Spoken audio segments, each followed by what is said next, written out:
Good morning, everyone. It's first of all my thanks to the Sri Lanka Retail Association for inviting me to this grand ceremony being held in Sri Lanka, and it's an absolute honor to speak in front of you. And I see a lot of audience from outside Sri Lanka. Hope you all are having a good time here. I'm going to be speaking about the global economy and ecosystem amidst the turmoil. So not only is Sri Lanka, as you heard, going through a crisis, but the global economy has experienced a bit of slowdown. So let me start. Yeah, sure, thank you. So I'll just briefly touch on the global economic outlook, and then I'm going to speak about some recent events and dive into the Asia Pacific. And lastly, I'll finish off with some around 10 points, what would be of interest from a macro side affecting the consumer market, the retail section. And finally, as you're in Sri Lanka, most of you are from outside, I'll just give a brief glimpse of Sri Lanka, what's right with our country.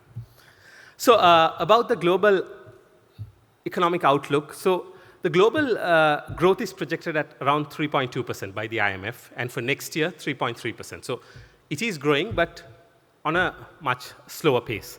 So the good news is that the emerging markets of Asia are the main engine of global economic growth. So around 2/3 of growth comes from the Asia-Pacific region. And China and India account for half of that growth. So earlier in the previous decades, China was the driving force, but now we're glad that we're joined by India as well. And prospects for the next 5 years remain a bit weak, but that is because in the coming couple of years, there could be a slowdown in momentum. So by 2029, the reason I'm saying this is because China's growth is also expected to slow down to around 3%. Global inflation, so that's something that many countries are tackling.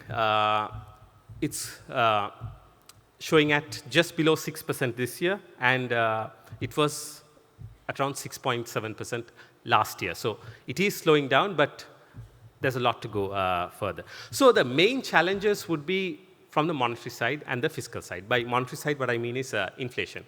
So a large reason for why we are having a bit of slowdown on the global side is because of fighting inflation. And due to this, central banks around the world tightening monetary policy, that is raising the interest rates. And fiscal policy. Both of these I'll touch on later. Fiscal policy, what I mean is the government's expenditure revenue. So some recent global news. So there is increasing signs that the US Federal Reserve will cut interest rates. So that is always a very, the most influential central bank in the world. So when it cuts rates, that's always positive sign for the global economy. And China recently is showing signs that it will look at boosting domestic demand. So previously, we didn't see that sign. I mean, China was excessively focusing on exporting, but now we are seeing signs that they could be focusing more at increasing domestic demand, which is good for the world, especially for the Asia-Pacific region. And the other thing is also, though this is still in debate, but it's interesting that there is a discussion in India that they could allow more FDI from China. So by 2020, India had not banned, but they had put a few more regulations which kind of slowed down investments largely coming in from China. But now there is a discussion going on in India that these things could be relaxed. So India, as I'll touch on later, is growing very fast, and this could further boost growth. So the Asia-Pacific economic outlook. So Asia-Pacific as a whole, I would say defiant growth. Even with the rest of the region slowing down, there has been growth, and it's quite defiant. So despite higher monetary policies, a slow global economy, and spillovers from China's property crisis, Asia-Pacific is still showing a 5% growth, which is quite good in this current environment, and has contributed to 2/3 of global economic growth. So the engine of growth is this region. It's not the West that is contributing as much. So emerging markets such as India, Vietnam are contributing much more due to private demand. And Asia Pacific also faced weak external demand. So that was one of the challenges it was facing. But, thanks to its a bit more focus on the tech sector, like semiconductors and others, it's been doing well. And medium to long-term growth will be slower due to lower productivity growth and the aging population factor. So inflation and deflation, I'll just touch on, is that some countries, inflation has been a factor, but in the Asia-Pacific region, others have also sort of fighting the other side of it, the deflation, especially China touched on that, and as we all know, Japan has been fighting it for decades. So how is Asia-Pacific performing? So overall, the economies of Asia-Pacific will benefit from lowering inflation. That means policy rates will come down. As I mentioned, the US Federal Reserve is expected to bring down rates, as is the European Central Bank. So these are positive signs. But as I mentioned before, lower productivity growth and an aging population will sort of put a brake in the long term. Advanced economies, growth is expected to be at 2%. That is like countries such as South Korea, Japan, according to the IMF. But developing Asia has much better prospects. Growth in China expected to be around 4%, and India, as I'll touch on later, showing growth at 6%, largely due to domestic demand. So before I dive in, I'll just speak on the top 100 global consumer product companies by subsector. So here again, it's dominated by food and beverages largely. And even when it comes to the region, the Asia-Pacific region, though North America accounts for around 40%, the Asia-Pacific region accounts for just over 30%. So it is a sort of a dominant player in the global space. So we'll touch on opportunities and threats. So here are 10 things I'll go through: inflation, trade disruption, commodity price shocks, geoeconomic fragmentation, artificial intelligence, climate change, the industrial policy, that's something we need to be worried about, dismantling of multilateral systems, aging populations, and the opportunity, last but not least, is the growth in India. Right, so first of all, I'll touch on inflation. So inflation is something that affects everyone. So that's why economists around the world always try to tame that. I mean, the experience we had in Sri Lanka was we almost went to 70% inflation in 2022. So the way the central bank tackled it was by high policy rates. So there was a lot of opposition, the criticism that the rates were high, businesses were suffering. But if policy rates are high, only your debt payments would be high, would be affected. But if inflation is kept unchecked, every other cost goes up. The price of raw materials, the salaries for your employees, and eventually your borrowing costs as well.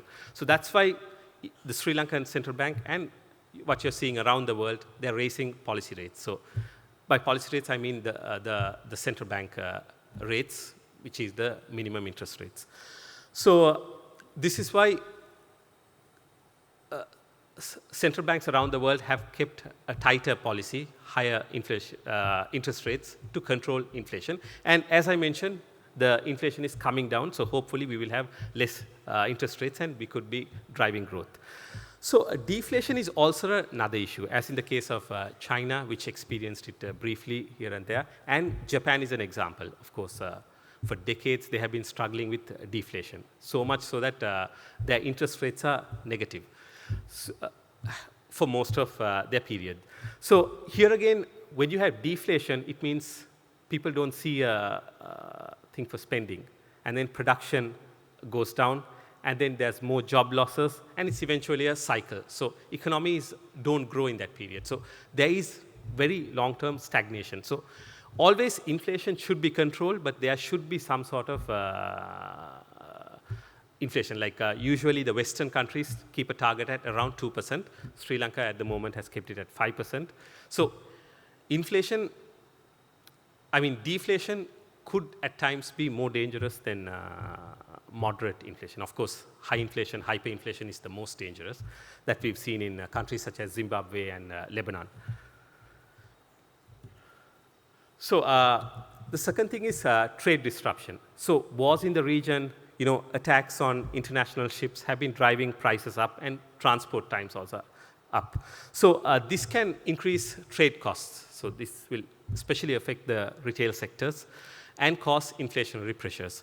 So here we are seeing a number of wars going on, the Russia-Ukraine war, then the Middle East war, Israel and the other neighboring countries. So it has caused rebels from Yemen to fire at international shipping.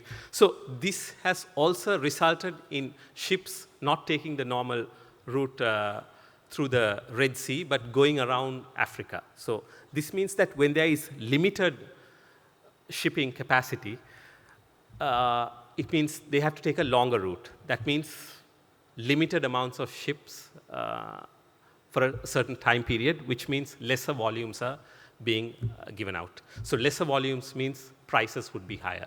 So regional stability is also quite important.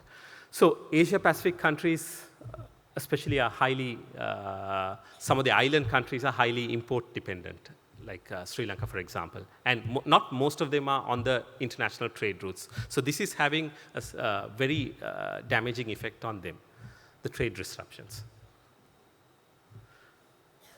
So here again, there's a chart showing that how trade restrictions, if you rise, as you can see, with geopolitical risks coming. So the war in Iraq, the Paris attacks, the war in Ukraine. So every time there is sort of something going on in the rest of the world, it affects trade. So commodity price shocks. So here again, we find escalation of the Russia-Ukraine war and the Israel-Palestine conflict can spike commodity prices. So as you see from the chart, the prices are quite high when there is global political instability. So this is especially a time when countries, the fiscal policies are very tight. So each new conflict adds more and more pressure on the global economy. And the other worrying sign is geoeconomic fragmentation.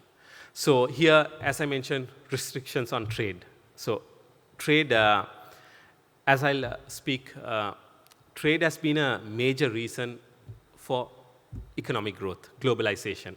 Since the 1980s, many countries have come out, hundreds of millions of people have been pulled out of poverty due to globalization, much greater trade between countries. Examples are China, Vietnam, and many countries like India trying to use that track once again. So restrictions on trade have come in, especially with the geopolitics.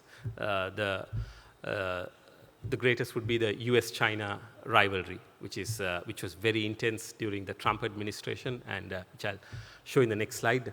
So with the US presidential elections, I think there could be a bit of things to consider there.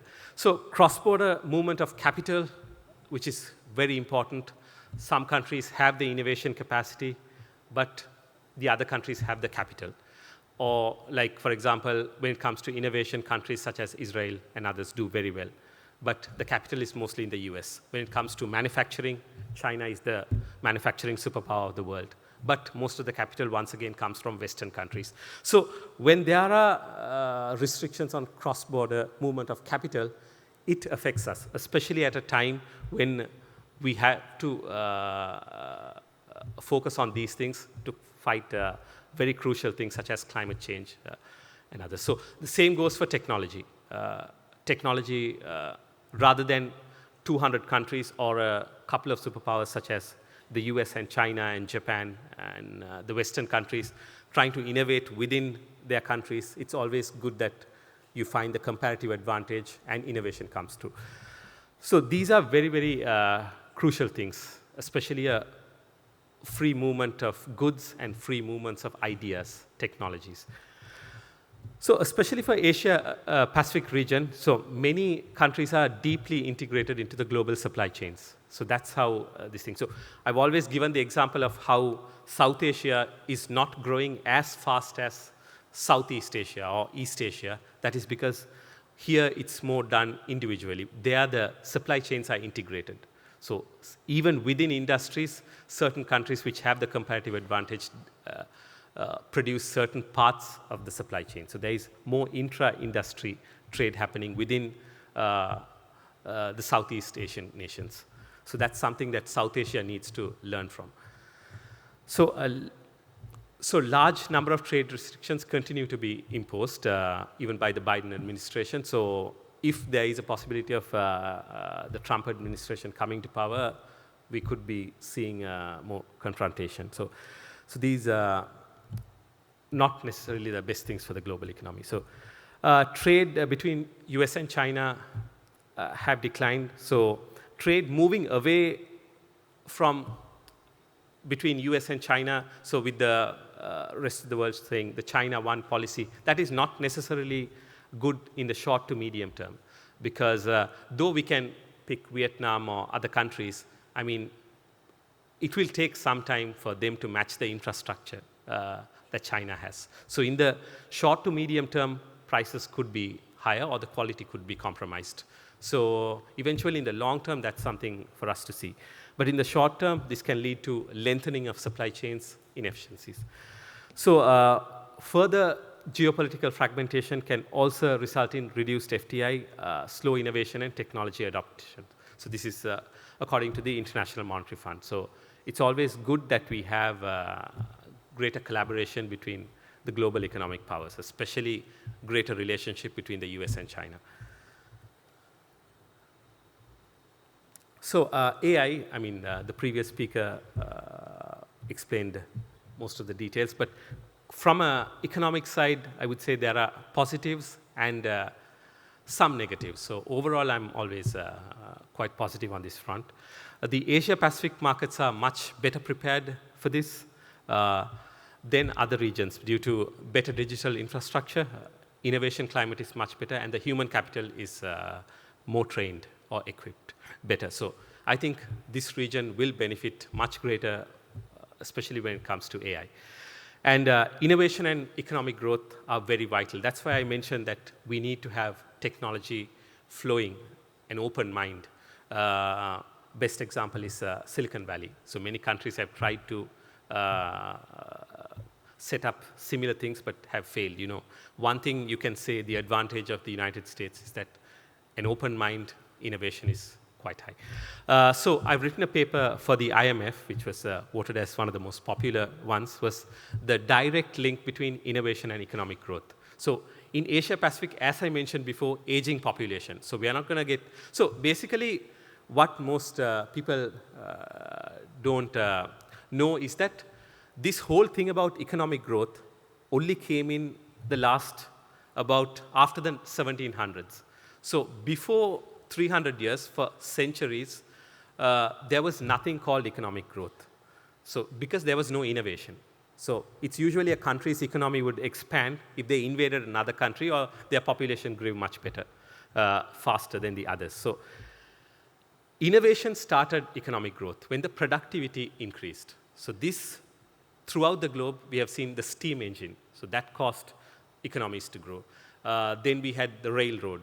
So certain examples which I wrote in the piece for the IMF was how China lost track because they didn't want to really focus on the railroad. I think this was in the 1500s, but the Western countries went forward with that. So that was a major reason why the West overtook the East, because they didn't want to go down that path, or they delayed it. So other things such as the computer revolution, 80s, 90s, and now I feel that AI would be the next engine of growth, increasing productivity. Climate change, that's another factor that's going to come in. Agricultural and supply chain disruptions could happen with climate disasters. So economic slowdown and reduced investment opportunities could also come due to not something that's happening, but perceived risks. So investors could think that something could happen and stand back from investing. So this is going to be a very, very critical factor in the coming decades. So it's also pressure on fiscal policy, so how the government spends. So myself and Eric Solheim, who was the former head of the UN Environment Program, we wrote a piece for the World Economic Forum on this, where we spoke on how climate change affects debt and how it could be, greener policies could be the answer. So as we know, 54 countries, according to the UN, are under debt stress. So this means a good example is Sri Lanka. So out of Sri Lanka's revenue, 70% of Sri Lanka's revenue goes for paying interest alone. I mean, not even the principal, interest payments take up 70% of Sri Lanka's government revenue. So this is quite, I mean, other countries are not as high, but this takes up a lot of fiscal space, especially for Asia-Pacific countries, which need to focus on climate, not only mitigation, I mean, not only preventing, but also adaptation. There are many things that we need to do to adapt ourselves for the coming climate risks. So this is a bit of a worry. So, and the other thing why we need to look, especially on the private sector side, is that investors, over 80% of investors say that they do consider ESG, environment, social, and governance factors. So this is evident with the letters that is written by the most influential CEO in the world, the CEO of BlackRock. He focuses a lot on ESG. So this sort of says what the private sector heads are thinking. So Gen Z and millennials look at environmental friendliness not only when purchasing, but also for the companies that they work in. So this was something that I had written for Forbes on. So also, if we are looking at exporting into Western markets, especially the US and European markets, new laws are coming or came already. So EU taxonomy laws, and also multinational companies are having their own laws, rules as well. Like Apple, for example, by 2030 wants to have all of its supply chain partners be net zero. So if you want to be part of Apple's supply chain or Microsoft's or any others, you would have to meet certain climate conditions. So that means that eventually, whichever country that moves in this direction and pushes towards the climate agenda will be at an advantage to get into these lucrative markets. So the West may not be growing, but they are quite influential. I mean, Europe and US put together account for over $30 trillion. So that's a very, very huge market that still we cannot match from the East. And industrial policy. So this is something that has taken a toll, especially two reasons. One is the geopolitics that is coming in, but also COVID.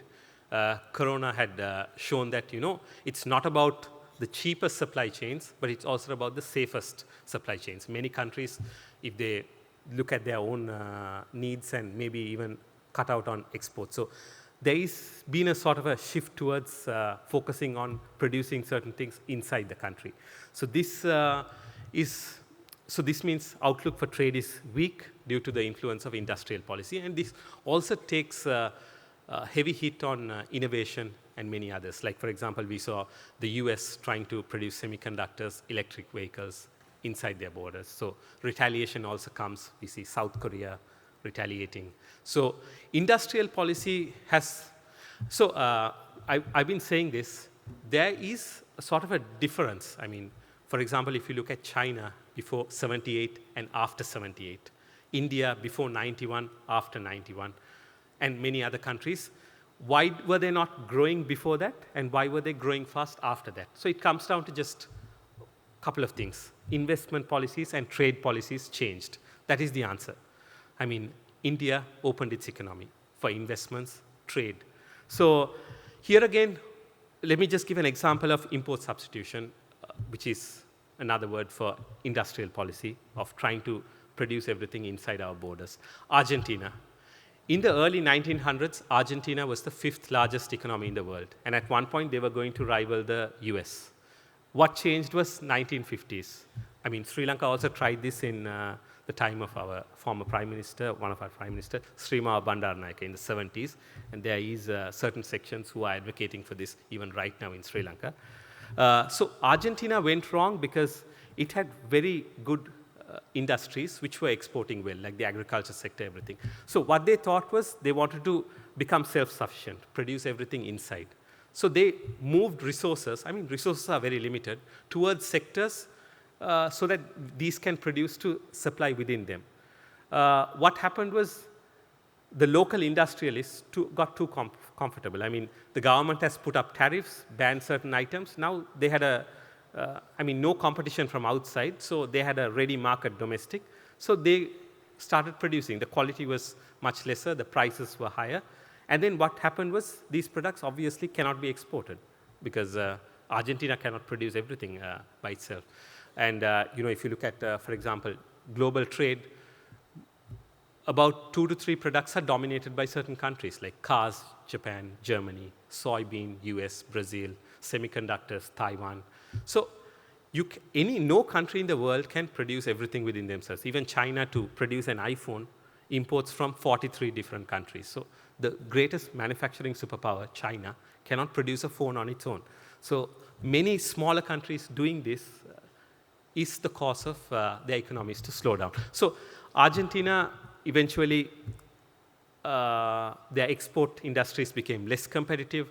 And of course, like in the thing of Sri Lanka, consumer import is only 20%.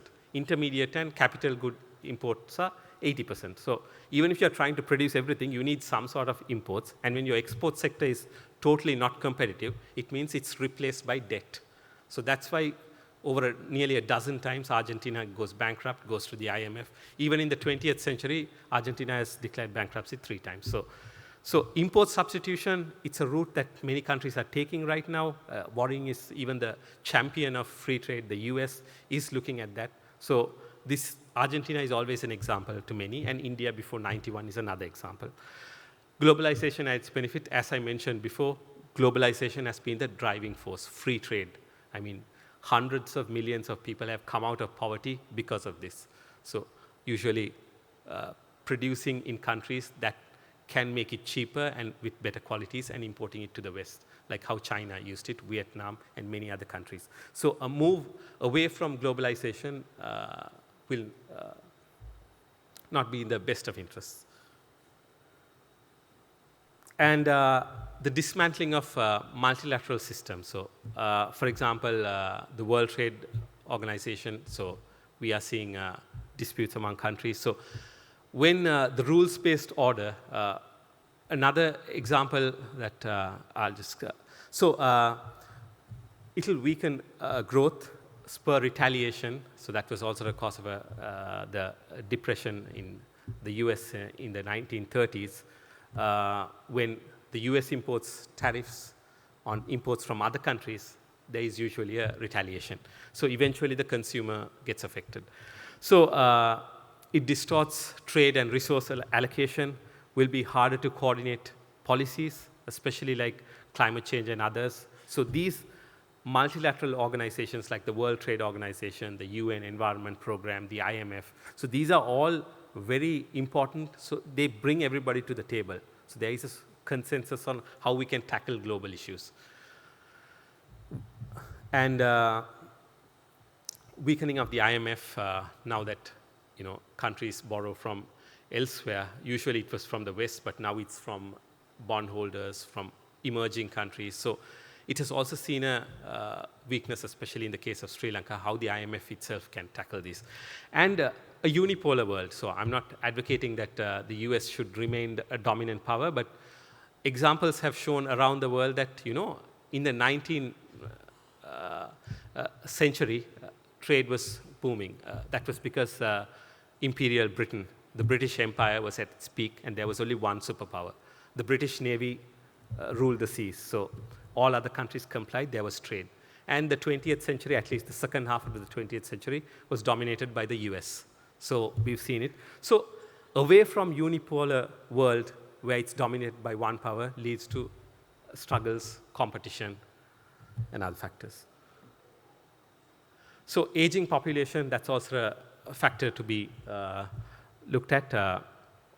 Results in higher pension costs, healthcare costs, less working age people, and a greater demand for healthcare related services. So here again, I mean, this is seen as negative on many sides, but I see this could be a positive also on some sides. Some countries have adapted and studied and used this. For example, a good example is Costa Rica. So Costa Rica started off with other sectors, but they did a study and they found that, you know, populations around the world are aging. So why don't we specialize into healthcare products, medical equipments? And they have a very booming industry. So when you get the name that you, one or two companies are doing well from a certain sector, it means that everybody else comes there to manufacture because the supply chain increases. So there are sectors, especially for those in the audience, that this could be some place for you all to go in because the world is moving in that direction. On the positive side would be the growth of India. So there is a huge opportunity that's in the way for everyone, especially the Asia-Pacific region. So right now, India is the fastest growing major economy in the world. So it's growing at around 6-7%, and it's projected to grow even further. And it also has a younger population. So there we are seeing India coming in as an engine of growth, which would be a great opportunity for most of the countries here to see India as a future potential export market. So a large consumer market, so I mean, they are close to even hitting 500 million middle class. So that is more than the population of the US or Europe. That's the level of middle class that's growing inside India. And with around 1.4 billion people and 500 million, about 500 million of them being middle class, I mean, that's a very, very large market to capitalize on. And just to give another example is, just to show the level of opportunity in India, I'll just talk on a state in India called Tamil Nadu. So the state of Tamil Nadu only has 7% of India's population. So it has a population of around 80 million people. So according to Deloitte, by 2034, Tamil Nadu, that one state in India, alone it's expected to be a $1 trillion economy. So, and it is the second most industrial state in India. I mean, Apple and all are having discussions to outsource part of their supply chains there. And also the rate that they're growing. At the rate that they're growing, by early 2040s, this, not India, but just this one state in India could have a larger economy than Russia itself. So that's the potential we have. So there are a lot of positives, especially on the economic side for Asia, if people can catch on to it very early. So it's good that they are thinking of allowing investments from China. I think for many countries, that would be an area to work on. So before I conclude, I have 6 minutes. Since I see a lot of people from outside Sri Lanka, so I'll just talk a bit on, for the last 5 minutes on Sri Lanka. So the potential we have. So Sri Lanka, we have an immense potential. So first thing is, of course, tourism. So according to Lonely Planet, Sri Lanka was rated the #1 tourist destination in the world. So there is a lot of potential, especially in this sector, not just for visiting, but also for investments. Hotel industry would be a perfect investment, especially if it's anybody thinking of budget range airlines or hotels. Human capital. So Sri Lanka is underestimated for this, but we have a lot of Sri Lankans outside performing well. But even in Sri Lanka, we have very large global organizations outsourcing. So Microsoft is one, the London Stock Exchange is one. So we even had a Sri Lankan company that specializes in AI which does work for the US military. So that's the level of advancement the human capital in Sri Lanka has. Resilience, so we've been through this is a country that has gone through a lot of crisis, but surprisingly it comes out. So even, for example, if you look at countries which went up to 70% inflation, they haven't recovered really, like Lebanon or others. But Sri Lanka, though we went through that in 2022, we have achieved some sort of stability at the moment, though there is a long way to go. Renewable energy, that's another area. For example, wind energy. According to a World Bank report, not just on land, but offshore wind energy potential itself is more than enough to cover Sri Lanka's demands. So we can easily be a net exporter to countries such as India, and if we can work on green hydrogen and others, to the rest of the region. So there is potential in that. And not only that, solar power. So regions such as Mana and all have one of the highest solar power density in the region. Strategic location, I mean, I don't have to say this, located perfectly next to one of the fastest growing major economies in the world, as I mentioned before in my previous slide, India. So Sri Lanka is literally a gateway to the region. And also on this side, we have the Gulf countries, oil-rich Gulf countries, and on the other side, we have the successful Southeast Asian nation. So it's perfectly positioned to take this. And also, as far as Sri Lanka, I mean, I'm not trying to downgrade any other countries, but there is, especially after the 2022 economic crisis, there is a perception among many that, you know, Sri Lanka is not as successful or it's not a successful country. So what I would like to say is give a few facts that not many Sri Lankans, even Sri Lankans know about. So it is, even right now, even with the crisis and with the default status, Sri Lanka is still the richest country in South Asia, GDP per capita. So this is with the exception of Maldives.